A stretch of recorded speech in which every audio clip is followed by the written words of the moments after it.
Cando falo ou me preguntan sobre estos temas, gústame tamén facer un pequeno recorrido pola miña experiencia académica.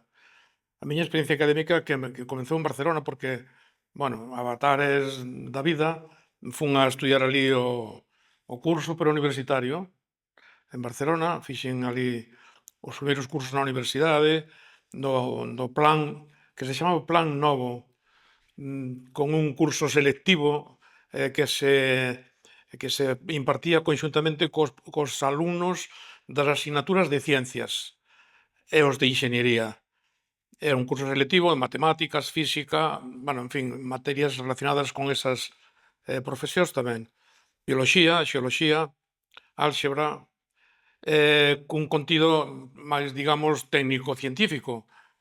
Por tanto, era un curso primeiro que se impartía na universidade e despois xa se pasaba a un segundo curso que se chamaba curso de iniciación, que se impartía xa directamente na Escola de Arquitectura.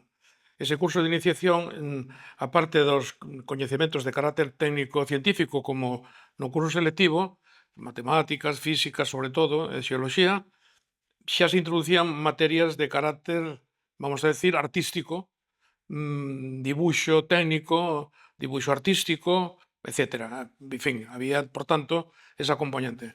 Esa era unha novedade dese plan que chamaban Plan Novo de Estudios, 78, porque anteriormente o que facían os estudiantes de arquitectura era facer ese curso na universidade de carácter técnico-científico e despois ter un examen de ingreso para ver as cualidades artísticas de cada alumno. O sea, era un examen difícil porque había que estar preparando esa práctica de dibuixo en academias alleas á universidade.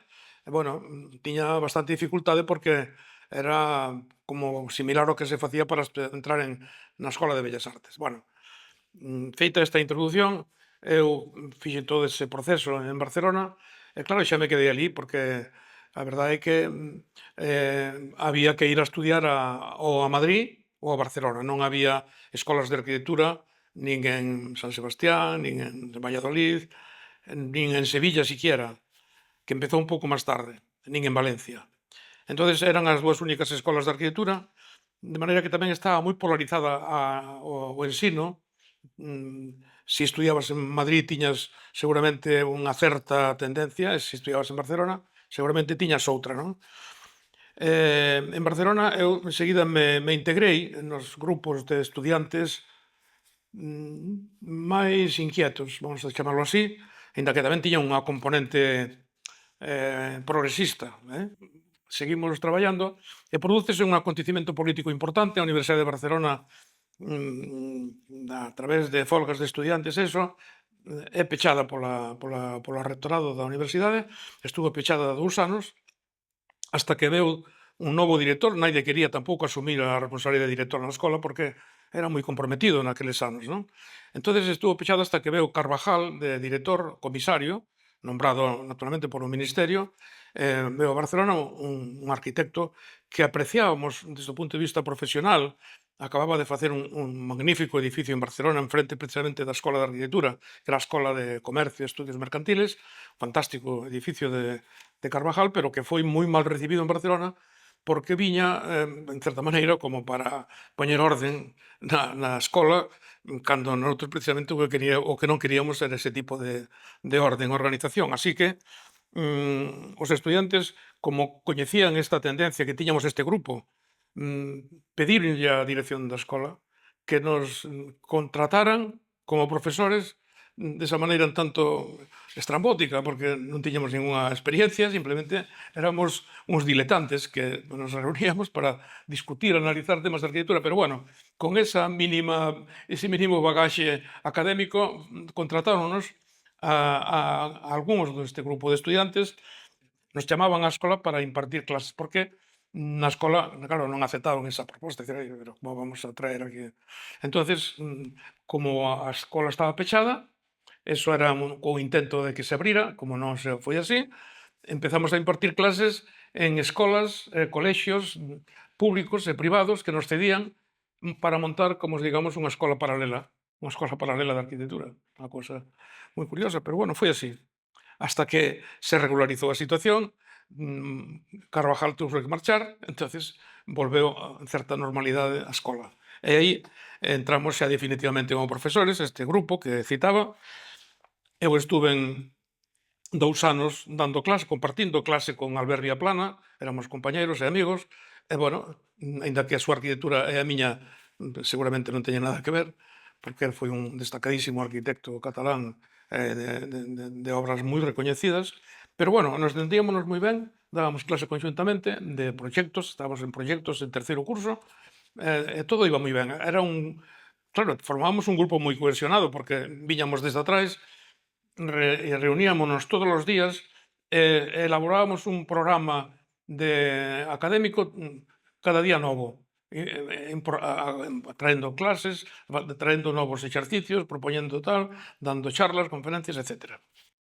Digo todo isto porque ese é o mínimo bagaxe académico que eu tiña cando me vin aquí.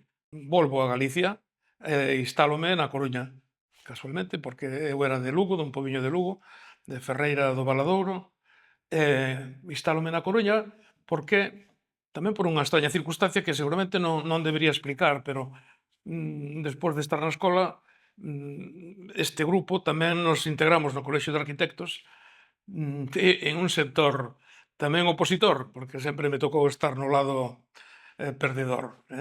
Aí intentamos formar unha candidatura para presidente do Consello Superior de Colexios de Arquitectos. Entón, dixemos, bueno, pois repartímonos por toda España. Formamos, a mí tocoume vir a Coruña, outro foi a Andalucía, outro foi ao País Vasco, bueno, en fin, a mí tocoume vir a Coruña, eu non coñecía a naide na Coruña, eu creo que isto era só unha vez na Coruña, conocía algo de Lugo, pero do meu pobo pasei a Barcelona directamente. E vin a Coruña. Bueno, que fago na Coruña? Pois, traía unha lista de arquitectos e digo, bueno, vou empezar pola Fernández Albalár. Pois chamo a Fernández Albalár, moi atento, e dice, sí, quedamos, vítote a comer. Bueno, levoume a comer a un restaurante fantástico que xa non existe.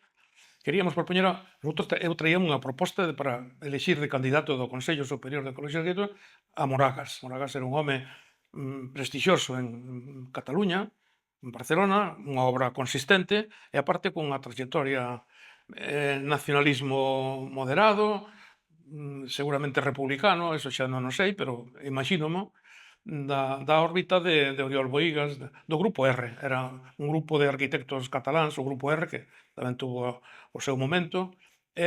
Bueno, era potenciar a presencia de Cataluña no resto do Estado. Ao contrario, xustamente do que está pasando agora. ¿Verdad? No, Cataluña quere incorporarse tal. Entón, queríamos ter o presidente do Consello Superior. Expliqueille isto ao Albalá, e dixo, pois sí, moi interesante, tal, moi interesante, moi atento, tal, comigo, non sei que. Entrevisteime con Manolo Gallego, con César Portela, con Miguel Silva, con varios arquitectos. ¿No? E aí me veu a min, digamos, o contacto para que despois, cando vin a Galicia, en lugar de irme a Ferreira do Valadouro, me viñara a Coruña, claro. As eleccións para presidente do Consello Superior apareceu unha candidatura presentada precisamente por un grupo de arquitectos do Colexio de León, Asturias e Galicia, que ainda estaba nese colexio, unha candidatura de Juan González Cebrián en contra da que presentábamos nosotros de Moragas. Quedámonos todos así un pouco sorprendidos, pero, bueno, ante a posibilidade de que non había votos suficientes para Moragas, apoyamos a Juan González Cebrián, saleu Juan González Cebrián de presidente do Consello Superior. Bueno, eso facilitou despois a que se segregara Galicia do Colexio de León e de Asturias. Eu formei parte da primeira da Xunta de Goberno. Tamén inmediatamente empecé a participar na vida colexial e fun secretario da delegación da Coruña do Colexio de Arquitectos. Estuve aí moitos anos facendo determinadas actividades e ao mesmo tempo compartindo coa presencia na universidade. Na presencia da universidade prodúcese porque, claro, eu, con esa experiencia que digo tan escasa, esa experiencia académica, contrátanme para profesor de dibuixo arquitectónico na Escola de Aparelladores. Aí estuve dando clase 2 anos, cando se monta a Escola de Arquitectura, inmediatamente o rector da Universidade de Santiago, Sanz Pedrero, bota man dos profesores que había na Escola de Aparelladores para formar parte da primeira claustro. A todo isto, que pasa? Por que se crea unha Escola de Arquitectura na Coruña? que circunstancias se producen para que aquí na Coruña aparezca unha escola de arquitectura? Hai dúas circunstancias interesantes. Unha, o Colexio de Arquitectos, xa instalado en Galicia, segregado do de León e Asturias, con un secretario que era César Portela, moi emprendedor e moi activo, que era a alma mater do Colexio de Arquitectos durante moitos anos, Andrés Fernández Albalá, decano do Colexio de Arquitectos, unha persona respetada por todos os arquitectos, pois tomáronse moitísimas iniciativas. Unha delas foi precisamente crear unha escola de arquitectura. Eso ten xa que ver co proceso de creación da escola. Crear unha escola de arquitectura privada. Unha escola de arquitectura privada, por ese motivo se realiza en Santiago un encontro donde veo Félix Candela, José Luis Sert, bueno, un grupo de arquitectos prestixiosos para avalar, digamos, a creación dunha escola de arquitectura en Santiago de Compostela, auspiciada polo Colexio de Arquitectos de Galicia. Sin máis disposición que esa, a voluntade de crear unha escola de arquitectura. Bueno, a todo isto, eu supoño que na universidade quedaríanse un pouco perplexos dixendo, hombre, que pasa aquí, non? E despois direi por qué. A outra circunstancia que dá lugar a que aquí se que a Escola de Arquitectura é a Fundación Barriá. Don Pedro Barriá de la Maza, emprendedor, un home cunha trayectoria empresarial, era un home poderoso, un home que había colaborado co exército de Franco durante a Guerra Civil, bueno, en fin, un home con moitos apoios a todos os niveles, vislumbra a necesidade de que en Galicia existan unhas enseñanzas técnicas que en aquel momento non había, enseñanzas técnicas superiores. Por ese motivo, propicia a creación da Escola de Inxenieros Industriales en Vigo e da unha escola de arquitectura e de aparelladores na Coruña. En Vigo, Inxeniería Industrial Peritos Industriales e na Coruña, arquitectura. Entonces, a proposta de Barrié tiña máis visos de posibilidades porque había un respaldo económico. Eles ofrecían construir un edificio para a Escola de Aparelladores e a Escola de Arquitectura para despois entregalo á universidade que empece a funcionar como unha escola oficial da universidade. Bueno, pois así foi. Non se contentou con eso Pedro Barrié de la Maza, senón que creou unha comisión que encargou a un grupo de arquitectos e sociólogos, no que estaba, creo, Pepe Cebrián, de facer un estudio de como eran as escolas de arquitectura en Estados Unidos, e aí se sacaron un informe de como debían ser as escolas, que tamaño debían de ter, e todo eso, que eu creo que non sirve para nada, porque finalmente, cando a universidade decide abrir unha escola de arquitectura, xa se rixe por a programación oficial do Ministerio, similar á de todas as escolas de arquitectura españolas. Non? Bueno, pois aí aparece a Escola de Arquitectura, na que eu me vexo integrado. Encontrome nunha situación moi delicada, porque eu era membro da Xunta de Goberno, por tanto, debía de estar do lado da Escola de Arquitectura que pretendía crear o Colexio de Arquitectos, e por outro lado, estaba de profesor e había sido nominado para vir de profesor á Escola de Arquitectura.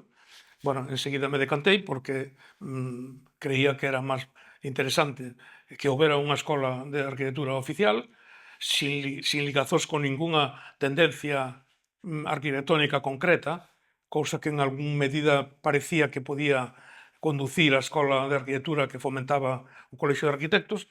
Esta era unha escola oficial, libre, que funcionaría como todas as escolas de arquitectura españolas.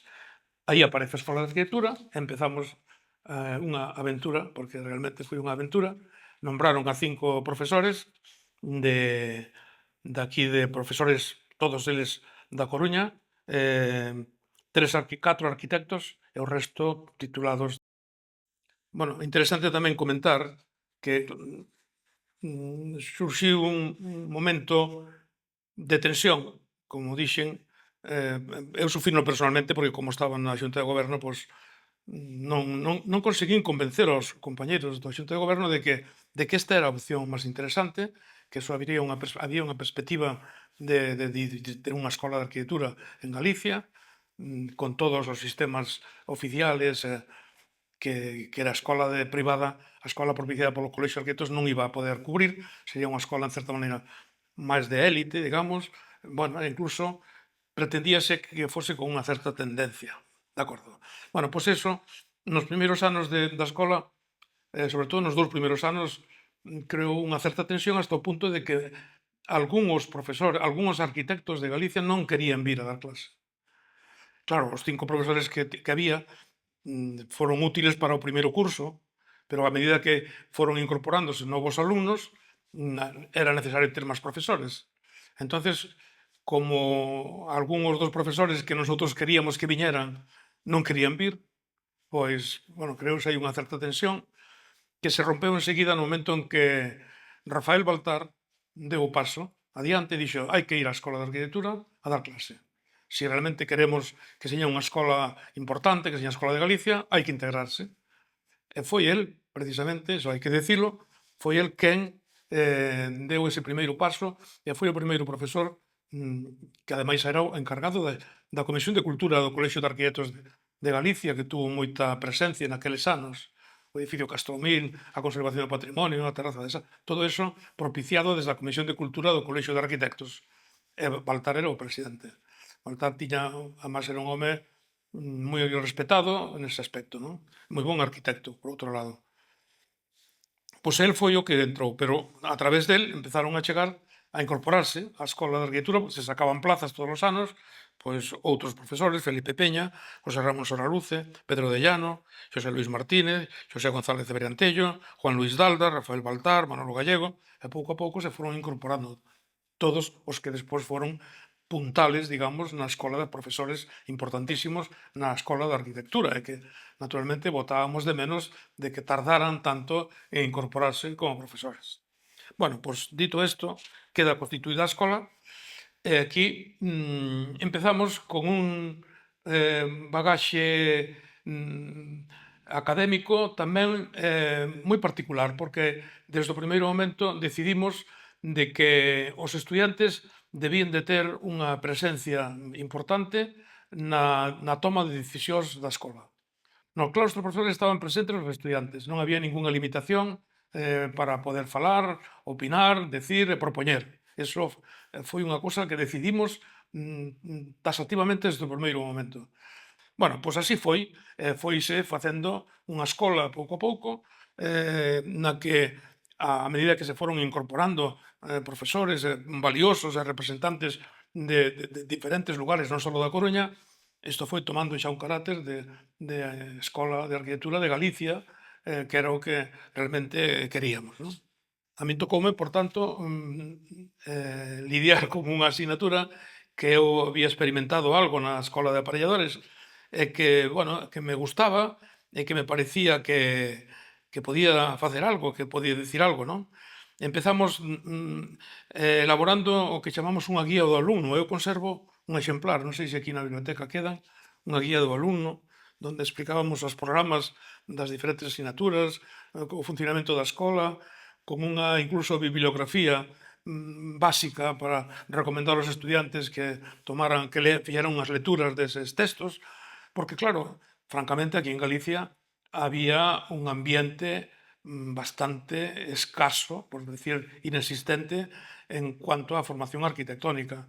Había unha formación construtiva moi importante, facilitada a través da Escola de Aparelladores e dun grupo de empresas da cidade da Coruña, e supoño que de Vigo e de Ourense e de Lugo, que eran empresas moi avanzadas, que despois foron desaparecendo todas, porque claro, eran empresas que tiñan no seu cuadro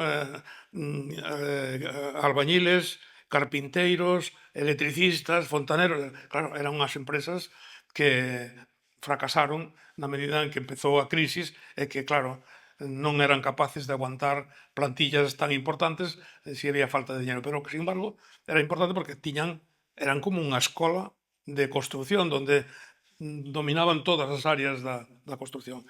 En cambio, no que na formación arquitectónica, digamos, había unha escasa formación e non era fácil convencer a xente de que a arquitectura tiña outras componentes, hasta o punto de que tiñamos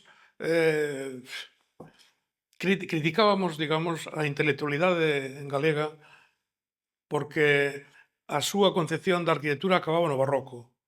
Desde o barroco para aquí non había nada. Cando empezamos a reivindicar a arquitectura modernista, empezar a falar de González Villar, de Leoncio Vescansa, de Pedro Mariño, de Juan Calleja, de Galán Carvajal, alucinaba a xente, pero isto, se non son nin de pedra estas casas, que estades dicindo? Bueno, eso eran os intelectuales gallegos, eso foi así, e vivímolo dunha maneira moi mala cando a reivindicación do edificio Castromil en Santiago. Non fomos capaces de mobilizar a naide da universidade, naide da facultade de Historia, naide deu un paso nin un mínimo apoio para que o Ayuntamiento non chegase a facerse a derribar aquele edificio, que era un edificio moi representativo además da cidade, non? Sobre todo, a nosa queixa estaba en que todo o que eran os intelectuales galegos non estaban por eso. Entonces, estábamos un pouco desolados, francamente. Vímonos moi solos, e sacar adiante, digamos, facer entender á sociedade de que estábamos noutro momento histórico, de que o que estaba pasando era distinto do anterior, foi moi difícil, custou moito. Foron moitos anos, digamos, con esa lousa encima, non? Na asignatura de dibuixo, eu, claro, fixen un programa básico, elemental, para resaltar, digamos, a importancia que tiña o dibuixo, non solamente como representación e como transmisión de ideas e coñecementos, sino tamén como medio de coñecemento da propia materia, da propia naturaleza da arquitectura, de que era un medio de coñecemento científico, que era unha maneira de recoñecer, digamos, a propia esencia da arquitectura a través do dibuixo. Estábamos bueno, moi convencidos de que eso é o que tiña que facerse, non? Entonces, elaboramos unha serie de traballos de dibuixo, bueno, algúns máis interesantes que outros, pero todos eles escollidos en función desa preocupación pola enseñanza do dibuixo a través da arquitectura e de medio de coñecemento da arquitectura, naturalmente tamén como medio de expresión, porque eso non se lle pode eliminar a arquitectura. Pois esforzámonos precisamente en ese traballo, vamos a decir, científico, casi como de laboratorio, como elexíamos tipoloxías de edificios da casa rural en Galicia, algúns edificios, bueno, do que chamamos a arquitectura popular, non?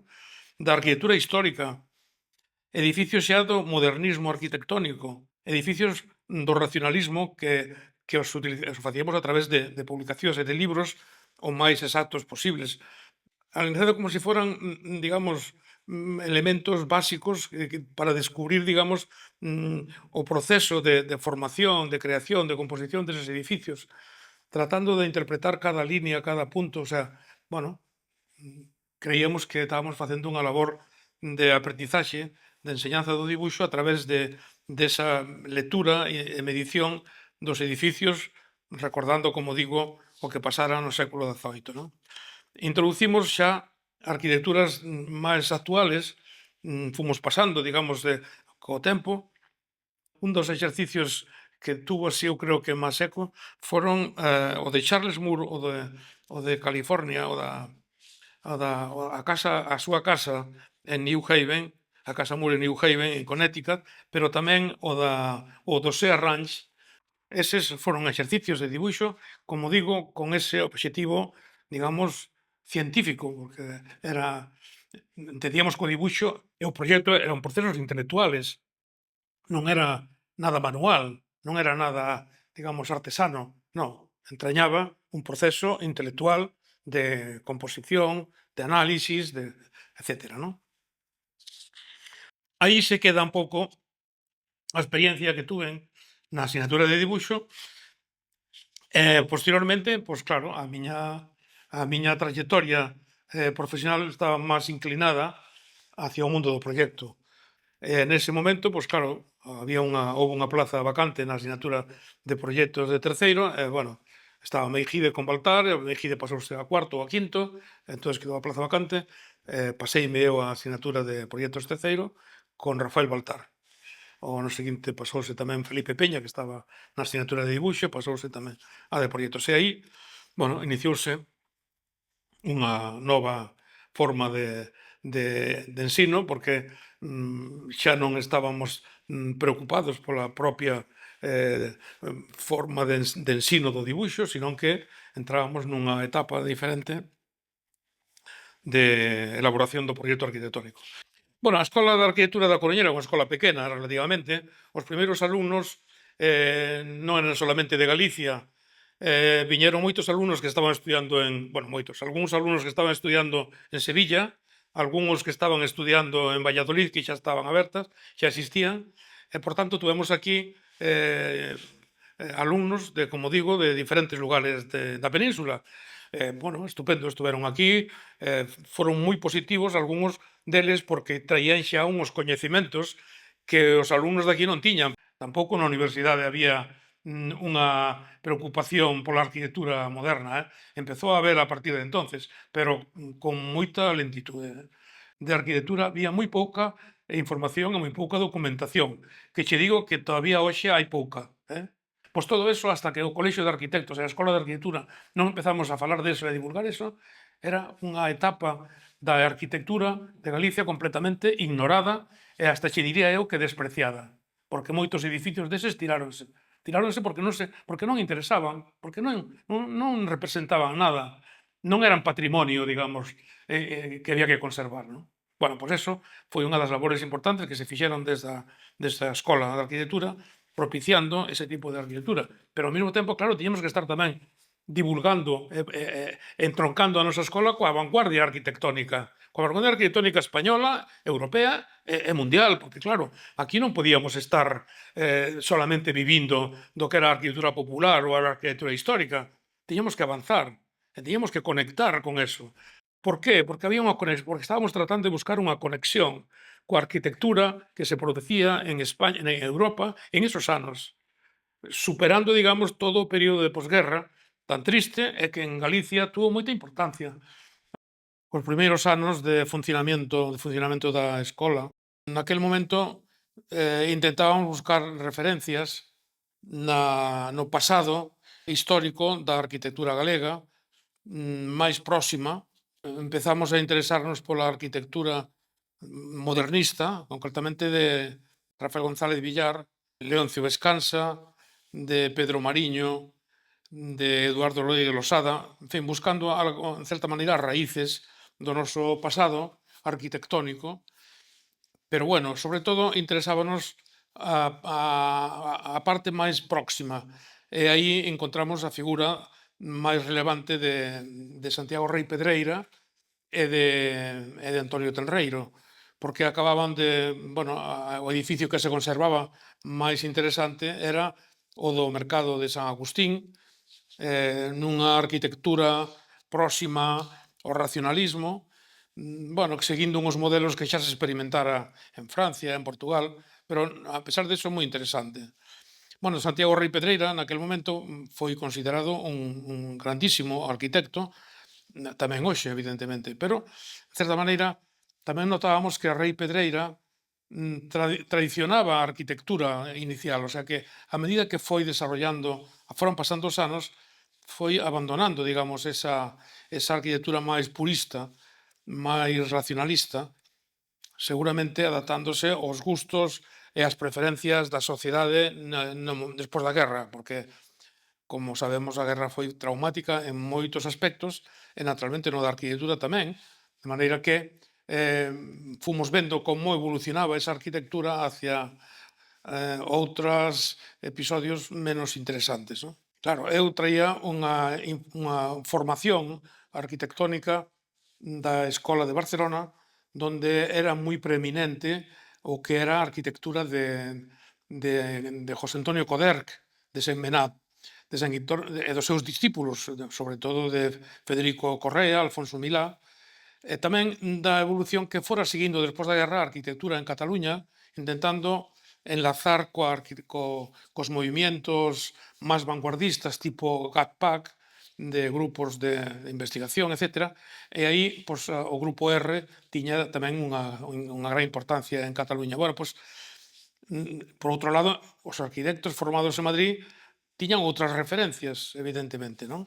E aí había, en certa maneira, unha dispersión interesante, por outro lado, porque a influencia de Alejandro de la Sota era máis notoria que en Cataluña. En Cataluña, francamente, teño que dicir que a arquitectura de Alejandro de la Sota empezou a ser coñecida nos anos 70, ou por lo menos valorada a partir dos anos 70. Hasta entonces apenas había ningunha publicación nin referencias sobre a arquitectura de Alejandro de la Sota.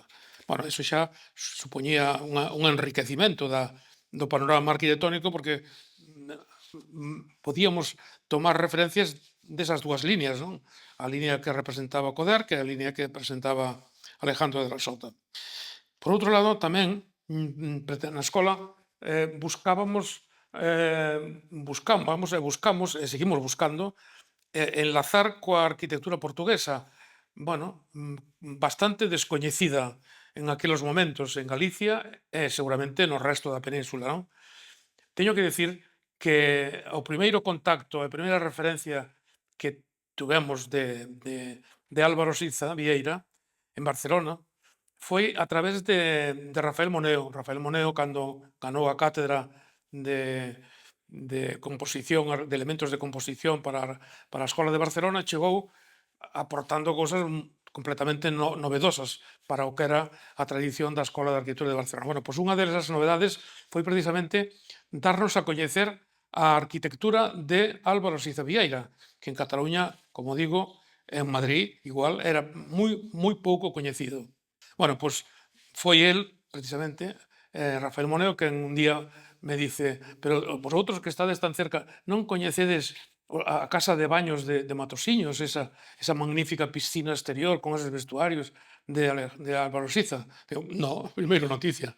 Bueno, pois eu no primeiro viaxe que fixen a Galicia, inmediatamente me fun a Matosiños a ver o edificio. Bueno, quedei asombrado da pureza, do interés que tiña esa arquitectura, en certa maneira, seguramente pouco portuguesa, digamos, non? Pero moi relacionado, por exemplo, co mundo de Álvaro Aalto, que tamén era un arquitecto que nos interesaba moito naqueles anos, non? Bueno, pois ese contacto, ese interés pola arquitectura portuguesa, tuvemos a sorte de conectar inmediatamente con Álvaro Siza Vieira. E xa desde os primeiros anos da escola foi un visitante bastante asiduo aquí a Coruña, non?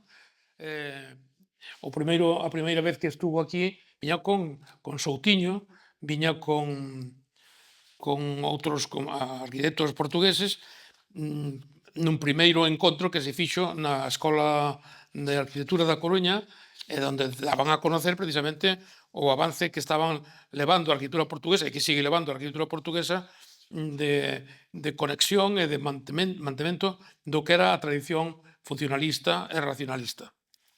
Interesábanos moito eso, e así foi manténdose ese continuo contacto. Pero, bueno, tampouco fuxíamos de outras influencias, porque había que buscar na escola algún fío, algunha liña de contacto, porque non existía nada, partíamos de cero, non? E aí creo que tuvo importancia algúns dos actos, sobre todo desde o punto de vista cultural, que se foron realizando na escola, non? Por exemplo, a visita de Peter Bitson e William Curtis estuveron aquí nos primeiros anos da escola, cousa que tamén parece olvidada, pero que creo que naquel momento era un intento de conexión coa arquitectura europea, coa mellor arquitectura europea. Outra actividade que me recordo con moitísimo gusto é a visita de Aldo Rossi, cando se celebra en Santiago o Congreso de Simposium de Arquitectura Europea, presidido precisamente por Aldo Rossi. A presencia na escola de Eladio Dieste, un grandísimo enxeñeiro, arquitecto uruguayo, de familia galega. O arquitecto xaponés Arata Isozaki estuvo aquí, Alejandro de la Sota, Sanz de Oiza, José Antonio Corrales, Antonio Fernández Alba, Oriol Bohigas, Miguel Fisá, Javier Carvajal, Junio Canolaso, Rafael Moneo, por suposto, que xa o teño comentado, Ignacio Solá Morales, tratando de buscar conexións co mundo presente da arquitectura. Eso non quere dicir que non nos interesara a arquitectura popular, pero, bueno, había xa tamén aquí na escola unha tendencia importante de aproximación e de recuperación do patrimonio arquitectónico e da arquitectura popular, e iso complementábase perfectamente con esa conexión coas arquitecturas europeas, non? Bueno, en fin, non quero insistir máis, pero aínda que teño aquí unha lista interminable de actividades que se realizaron en esos anos, e que eu creo que deberon de ser fructíferos, porque realmente teño que decir que a arquitectura que vexo recientemente de arquitectos titulados nesta escola está a un nivel naturalmente comparable co que da mellor arquitectura que se poda facer en outras comunidades, e que isto, claro, sale de algún sitio, non surxe así espontaneamente, senón porque había unha formación na escola que permitía, digamos, que incentivaba de que se levaran esas novas líneas arquitectónicas, non?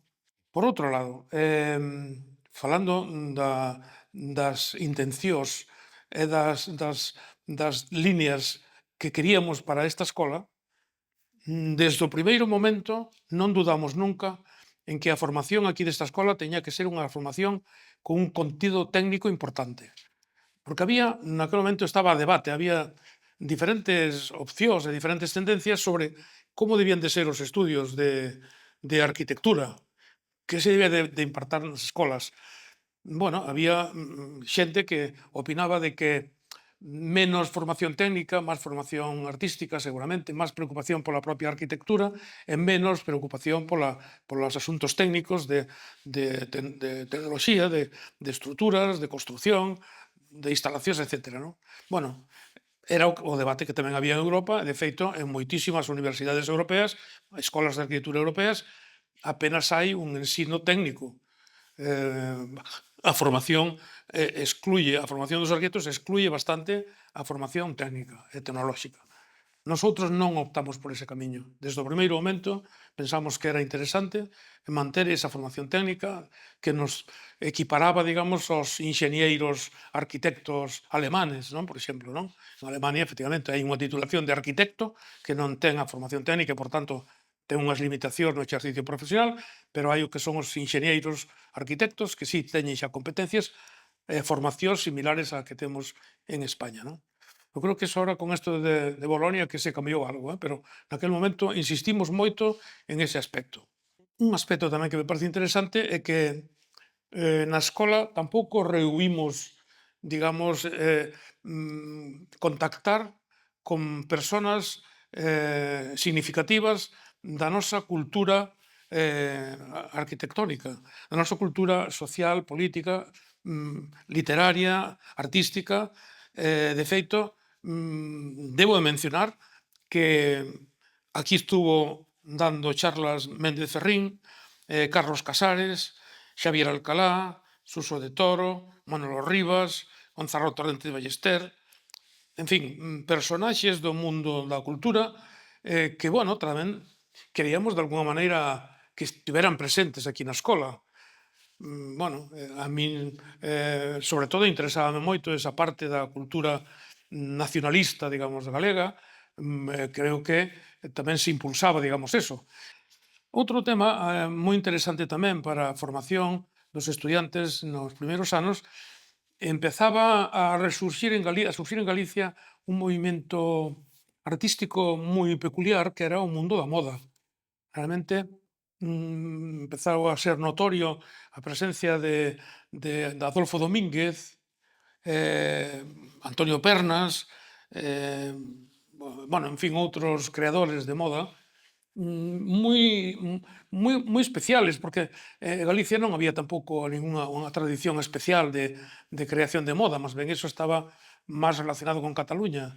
Entonces dixemos, bueno, isto pode ser interesante tamén. Eu creo que na escola deberíamos de tamén aportar, o sea, enterarnos de algo, en ver en que medida os arquitectos tamén podemos aportar algunha cousa. Entonces aquí trouxemos a Adolfo Domínguez a dar unha conferencia, trouxemos a Antonio Pernas, naquel momento Antonio Pernas era un creador de moda moi interesante, moi louvado en todo o panorama español.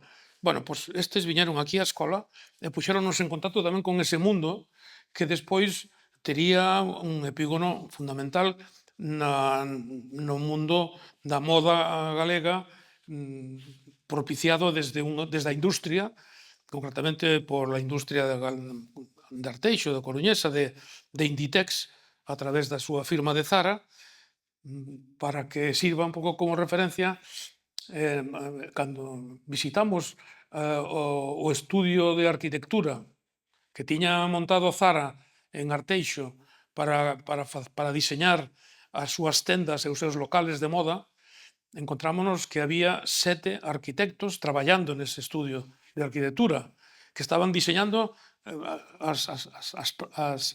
os locales de exposición da moda, algúns extraordinarios, porque hai que veros con detenimento, pero moitos dos locales desta industria teñen un nivel arquitectónico elevadísimo. Bueno, moi elevados porque, evidentemente, os arquitectos están aí presentes, están implicados. Non é que aquí se enseñara eso na escola directamente, pero empezamos a dar pistas sobre esa posibilidade, non? E, bueno, son aspectos moi concretos, digamos, eu creo que moi significativos do que foi os primeiros anos de posta en funcionamento desta escola, como digo, sempre a partir de cero, que non había antecedentes, por suposto, porque é a primeira escola que se crea no ano 1975, e ao non haber precedentes, había que buscalos en algún lugar, non? Eu creo que hoxe en día xa hai precedentes, os alumnos desta escola, os estudiantes que pasaron por aquí, tuveron, eu creo, posibilidades de conectar cun pasado máis reciente, que seguramente aínda é necesario insistir no pasado histórico. Creo que xa xo dixen, e vou non dicir agora, porque acabamos de montar unha exposición no Museo de Bellas Artes sobre as arquitecturas e arquitecturas que falan do seu tempo. Unha arquitectura que está mostrando os exemplos de 23 arquitectos que foron académicos, xa foi a circunstancia que nos moveu para facer a exposición, 23 arquitectos desde que estuveron exercendo a profesión desde o ano 1849 hasta 2024. Bueno, pois todos os arquitectos, que son poucos, pero interesantes, entre 1849 e a Guerra Civil, a Guerra Incivil, máis ben, hai uns niveles tan elevados que extraña moito que non señan coñecidos ou apenas divulgados, digamos, desde os estamentos que deberían de facelo, non? Estou me referindo pois, á propia escola, ao propio colexio, en fin, Consello Superior o Consello da Cultura Galega, en fin, creo que hai aí un vacío moi importante que hai que debemos recuperar, porque arquitectos como Leoncio Vescansa, un magnífico arquitecto, non sei, creo que sería motivo suficiente para facer unha monografía da súa arquitectura. Pedro Mariño, creo que outro grandísimo arquitecto moi pouco coñecido e que creo que tamén merecería divulgarse a súa obra dunha maneira un pouco máis ampla, non? En fin, algúns máis. González Villar sí que foi divulgado, é máis coñecido, non? Juan Ciórraga, outro grandísimo arquitecto con obras suntuosas, maravillosas e con unha labor urbanística extraordinaria. Faustino Domínguez Domínguez. Faustino Domínguez Coumes Gai, o seu fillo. En fin, un grupo tan importante de arquitectos que non tuveron a suficiente divulgación, que houbera sido moi interesante naqueles momentos da escola, pero que non estuvemos atentos, digamos, a esa cuestión, non? Creo que a Escola de Arquitectura da Coruña, desde o ano 1975 que abreu as súas aulas, hasta hoxe, tuvo un proceso evolutivo, de maneira que hoxe podemos dicir que está entre as 7 grandes escolas de arquitectura españolas, sin duda ninguna, non? Non solamente eso, sino que empeza a dar fruto, digamos, todo o proceso formativo impartido durante todos estes anos polos profesores da escola, e a colaboración de os alumnos que inmediatamente se foron integrando como profesores na escola, porque efectivamente rapidamente a escola foise nutrindo dos alumnos que estudiaran aquí nesta escola. Tamén neso puxemos moito interés, decir, bueno, importante que estes podan ir incorporándose, tal, bueno, pues, todo ese proceso formativo deu os frutos, e hoxe en día non hai dúbida ninguna de que no panorama arquitectónico, vamos a decir, español ou europeo, a arquitectura de Galicia ten unha presencia notoria. Xa non é algo marxinal, xa non é algo que responda a cuestións personales de un, dous ou tres ou catro destacados arquitectos, senón que xa é un nutrido corpo, digamos, de profesionales que están creando, dando opcións, elaborando procesos, dando lugar a edificios, a plantexamentos urbanos moi interesantes e que, naturalmente, débense tamén á existencia en Galicia de unha escola de arquitectura vinculada con esta terra, vinculada con esta tradición, vinculada con esta cultura, e que daí ten que salir, está salindo de feito, unha arquitectura moi representativa e tamén propia desta zona, non? Que non é algo, digamos, sucursalista, senón que ten un proceso de creación e de elaboración enraizado con este país, con esta terra e con esta cultura.